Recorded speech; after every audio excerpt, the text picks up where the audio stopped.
한국으로 가족 여행을 온 포르투갈 가족이 있습니다. 그들은 한국인들이 위기에 빠진 사람을 보고도 나서지 않고 오히려 흥미롭다는 듯 관찰하는 모습에 분노하고 있었습니다. 그러나 분노로 길을 날뛰던 그들에게 한국인 아저씨가 나타났습니다. 이 아저씨는 이들을 멈추게 하고 자세히 보라는 듯이 무언가를 가리켰습니다. 그 결과 이들은 충격을 받은 듯 그 자리에서 주저앉았다고 합니다. 이들이 한국에서 대체 어떤 경험을 했는지 함께 알아보도록 하겠습니다. 안녕하세요. 저는 포르투갈에서 해군 장교로 복무하고 있는 하파엘이라고 합니다. 저는 해군 본부 소속으로 세계 각국을 돌아다니며 훈련 및 군사 교류를 해왔고 포르투갈 해군력 증진을 위해 정말 숱한 파견을 마다하지 않았는데요. 그리고 저는 그간의 공로를 인정받아 최근에는 장기 휴가를 떠나게 되었습니다. 이번 휴가는 오랜만에 가족 여행을 떠날 아주 좋은 기회였죠. 하지만 저희 가족은 여행지 선정부터 큰 난항을 겪게 되었는데요. 저는 파견 갔던 국가 중에 가장 안전하다고 느낀 일본을 선택했지만 딸 카를라는 한국 아니면 가지 않겠다며 드러눕기 시작했거든요. 그도 그럴 것이 딸은 한국 드라마에 거의 미쳐 있다시피 한 상태라 그녀에겐 해외여행하면 한국 밖에는 떠오르지 않는 상태인 모양이었어요. 사실 저는 육해공 전력 중에 해군 전력이 상대적으로 약한 한국에는 아직 파견 가본 적이 없었고 한국은 아직 휴전 중인 위험한 국가라고만 생각했기에 카를라를 말릴 뿐이었습니다. 그러나 고집센 자신의 엄마와 똑 닮은 카를라는 그럼 자신과 엄마만 한국에 갈 테니 저는 그저 돈만 달라는 황당한 요구까지 하는 거 아니겠어요? 저는 그녀의 앙칼진 태도에 한숨을 내쉴 뿐이었고 그렇게 억지로 한국에 가게 되었습니다. 그리고 혹여라도 무슨 일이 생길지 몰라 약간의 긴장감을 유지하고 있었죠. 그런데 공항을 나오자마자 갑자기 카를라가 외마디 비명을 지르기 시작하더군요. 저는 화들짝 놀라서 그녀를 바라봤는데 이건 도저히 말이 안 된다며 머리를 감싸 쥔 카를라는 공항 한편에 위치한 부스로 향하기 시작했는데요. 그리고 놀랍게도 그 부스에서는 휴대용 와이파이를 무상으로 대여해주고 있었습니다. 심지어 이러한 고가의 장비를 대여한 뒤에는 그저 한국 곳곳에 위치한 외국인 안내소에 반납하면 되는 아주 간편한 체계까지 갖춰져 있었는데요. 포르투갈에서는 포르투나 리스본 같은 대도시가 아니라면 이러한 휴대용 와이파이를 이용할 수 있는 통신 인프라 자체가 없어서 애초에 휴대용 와이파이가 존재하지 않을 뿐더러 절도 문제 때문에 비싼 장비를 보증금 없이 빌려주는 경우도 찾아볼 수 없는데요. 그러나 한국은 경제적 수준과 사람들의 수준이 포르투갈과는 차원이 다른지 정말 놀랄만한 인프라와 시스템을 자랑하고 있더라고요. 그리고 실제로 사용해 본 휴대용 와이파이의 속도도 굉장히 우수해서 더더욱 놀랄 수밖에 없었죠. 사실 저는 일본에 갔을 때 포켓 와이파이를 대여한 적이 있는데 애초에 일본은 외국인 전용 요금제를 내국인 요금제보다 훨씬 비싸게 책정해 놓았을 뿐만 아니라 속도와 품질도 매우 떨어져서 꽤나 실망했거든요. 그런데 한국은 일본보다도 훨씬 뛰어난 모습을 보여주고 있더라고요. 저는 한국의 이러한 우수한 모습에 놀라는 한편 제가 뭘 했어요. 그러니까 진작 한국에 오자고 했잖아요 라고 말하는 듯한 우쭐한 표정을 짓고 있는 카를라를 보고 알 수 없는 민망한 감정이 들어서 괜히 아무렇지 않은 척을 할 뿐이었습니다. 그렇게 저희는 공항을 빠져나와서 경상도에 위치한 바다로 향했습니다. 저희 가족은 관광지 바다가 아닌 한적한 바다를 즐기고 싶다는 공통된 의견이 있었고 그래서 강원도나 부산 같은 유명 관광지 바다가 아닌 한적한 경상도의 바다를 선택했는데요. 역시나 한국의 바다는 정말 아름답더라고요. 저희는 해안 고속도로를 달리며 조금 돌아가더라도 한국의 멋진 풍경을 즐기며 여행하기로 했는데요. 카를라는 한국의 산과 나무 그리고 고층 건물과 조화된 바다의 모습에 넋이 나간 듯 아무 말도 못했고 저는 한국의 멋진 풍경을 가슴으로 담기 위해 몇 번이고 차를 세웠을 정도로 한국은 정말 신이 내린 자연을 가지고 있더라고요. 그렇게 저는 벅차오르는 감정을 아는 채 경상도의 바다에 도착하게 되었습니다. 물론 한국과 제 조국인 포르투갈의 바다 모두가 아름다웠지만 저는 포르투갈과는 명확한 차이를 보이는 한국 바다의 모습을 눈치채게 되는데요. 그건 바로 한국의 바다는 관광객들을 위한 인프라가 굉장히 우수했다는 것입니다. 일단 해수욕장 근처에 웬 정체불명의 건물이 덜렁 놓여 있길래 저는 도대체 저게 뭐 하는 용도로 만들어진 건가 싶어 다가가 봤는데요. 그리고 건물의 문을 연과 동시에 정말 충격적인 장면을 목격하게 되었죠. 왜냐하면 알고 보니 그 건물은 추운 겨울철에 바다에 입수한 사람들의 체온을 빠르게 올려주기 위한 보온시설로 매우 따뜻한 공기가 관광객들의 차가운 몸을 녹여주고 있었거든요. 심지어 바닥은 마치 발에 화상을 입을 정도로 무척이나 뜨거워서 그곳에서 젖은 옷을 말려도 되겠다 싶었습니다. 포르투갈의 해변에는 이러한 시설이 전무해서 포르투갈의 온화한 겨울철 온도에 방심한 여행객들이 저체온증으로 사고를 당하는 일이 매해 발생하고 있는데요. 한국은 수준급의 인프라를 통해 사고를 미리 예방한다는 점은 매우 존경스럽게 느껴지기도 했죠. 그런데 그때 카를라가 마치 못 볼 거라도 본 것처럼 갑자기 소리를 지르기 시작하는 거 아니겠어요. 그리고 그녀에게로 눈을 돌리니 웬 샤워시설과 동영상으로만 봤던 사우나 시설이 존재하는 것을 보고 정말 깜짝 놀라고 말았습니다. 심지어 샤워시설에는 풍부한 온수와 기본적인 세면도구까지 무료로 쓸 수 있게끔 되어 있었는데요.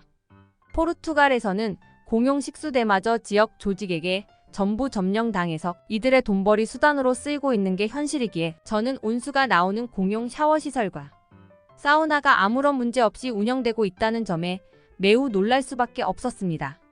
아무래도 한국은 아직도 후진적인 시민의식과 낡은 제도뿐인 포르투갈과는 차원이 다른 선진국인 듯 싶었죠. 그렇게 해수욕장 주변을 살펴본 저희는 이제 한국의 아름다운 바다를 본격적으로 즐겨보기로 했습니다.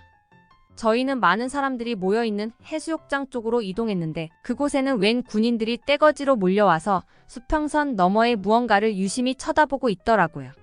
저는 그들이 대체 뭘 보는 건가 싶어 의문이 들었는데 이내 그들의 시선이 향하고 있던 곳을 보게 되었을 때 정말 경악을 금치 못하고 말았습니다.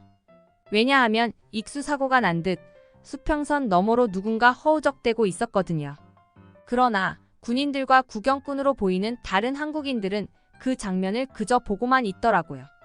아마 군인들은 익수자를 구출하려고 온 모양이었는데 도대체 왜 이런 긴급 상황에 손을 놓고만 있는 건지 저는 한국 해군은 정말 형편없는 군대라고 생각할 수밖에 없었습니다.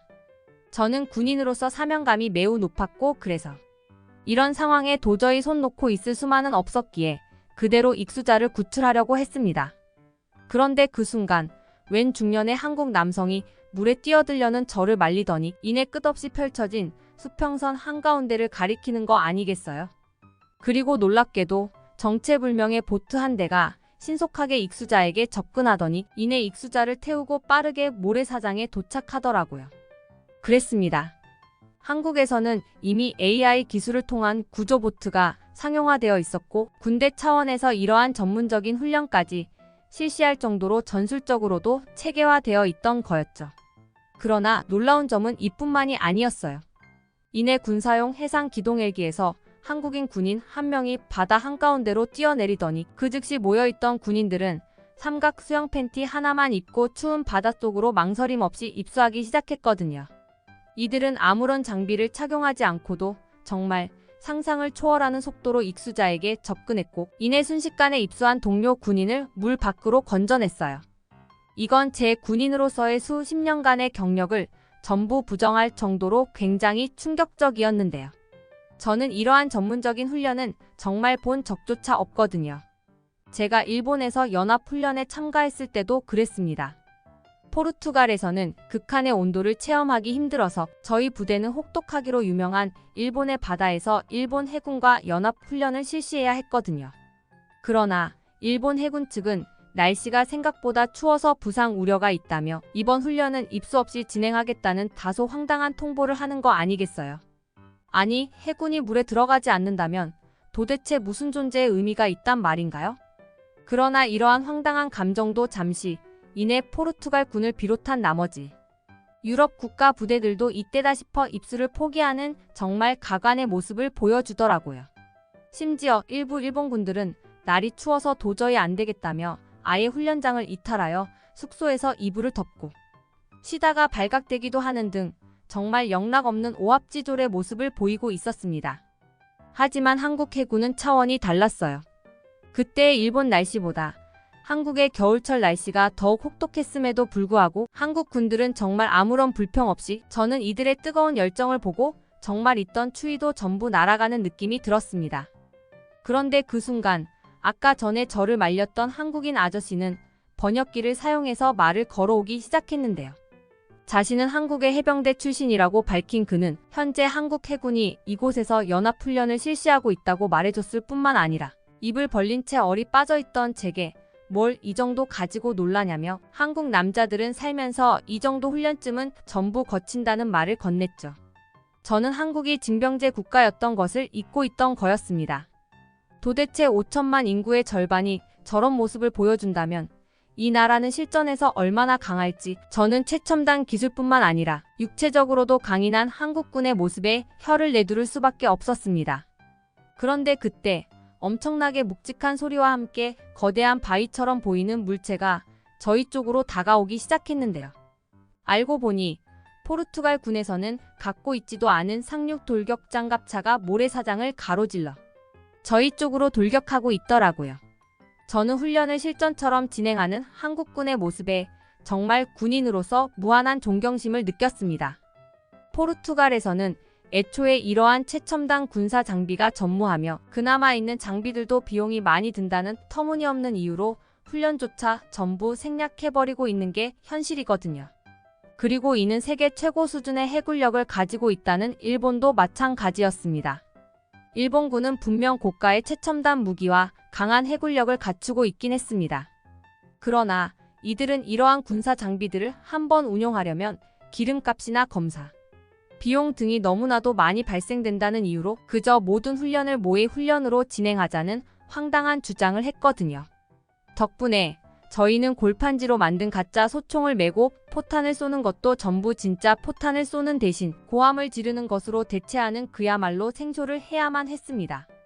저는 군인으로서 엄청난 모멸감이 들었지만 일본군들은 이러한 황당무계한 훈련 방식이 당연하다는 듯 열심히 고함을 지르며 모의 훈련을 진행하더라고요. 그리고 저는 일본군의 모습을 보고 이들이 실제 상황에서 자신들의 고평가된 군사력만큼 좋은 모습을 보여줄 수 있을지 의문이 들기도 했죠. 그러나 한국은 완전히 달랐습니다. 애초에 한국군은 자신들의 실전과 다름없는 훈련이 자신 있었는지 훈련 자체를 공개 훈련으로 진행하고 있었을 뿐만 아니라 한 번 기동할 때마다 수백에서 수천만 원의 비용이 든다는 장갑차와 헬기까지 운용하고 있었거든요. 저는 이들의 모습을 보고 이들이 어떻게 보면 군사 기밀이라고 볼 수 있는 훈련 모습을 어째서 저 같은 외국인도 볼 수 있게 허락해주는지 그 이유를 알 수 있을 것 같았습니다. 한국군의 모습은 저희가 안다고 한들 따라잡을 수도 막을 수도 없는 압도적인 화력이었거든요. 일본에서는 이러한 허접한 훈련을 들키지 않으려는 듯 모든 시민들의 국경을 통제했을 뿐만 아니라 훈련을 받는 연합군들의 휴대폰마저 전부 압수하는 추태를 보여줬는데 한국은 정말 차원이 다르더라고요. 평소에 군대 이야기라면 학을 떼던 칼을 놔도 한국군의 멋진 모습에 완전히 반해버렸는지 추운 날씨에 몇 시간이고 서 있어도 전혀 불평 없이 한국군의 훈련 모습을 침까지 질질 흘리며 구경하고 있었습니다. 그런데 한국군은 정말 끝까지 저희를 놀래켜 주더라고요. 어느새 날은 어두워졌음에도 불구하고 한국군은 어두워서 시야 확보조차 힘든 상황임에도 방독면까지 써가면서 훈련을 이어나갔거든요. 포르투갈에서는 방독면을 착용하면 숨쉬기가 불편하다는 이유로 아예 방독면 훈련 자체를 건너뛰는 경우도 많은데요. 한국의 군인들은 정말 아무런 불만 없이 훈련에 임했고 저는 포르투갈의 해군 장교로서 남의 나라의 군인들을 보고 존경심이 든다는 점에 약간의 부끄러움까지 들더라고요. 그렇게 저희는 한국 해군의 연합훈련을 홀린 듯 지켜보다가 이들의 훈련은 새벽이 넘어서도 계속된다는 해병대 출신 아저씨의 말을 듣고 숙소로 향할 수밖에 없었는데요. 솔직히 저는 숙소에 도착해서도 한국군의 훈련 모습이 잊히지가 않아서 멍하니 생각에 잠기고 말았습니다. 한국군에서 그나마 약체라고 평가받는 해군이 이 정도인데 이들의 육군과 공군력은 대체 어느 정도일지 정말 상상조차 안 됐거든요. 한국에 오기 전까지만 해도 한국은 그저 북한과의 휴전 중인 위험한 나라라고만 생각했지만 이들의 진지한 훈련 모습을 보니 아이러니하게도 한국은 세상에서 가장 안전한 나라라는 생각이 들었습니다.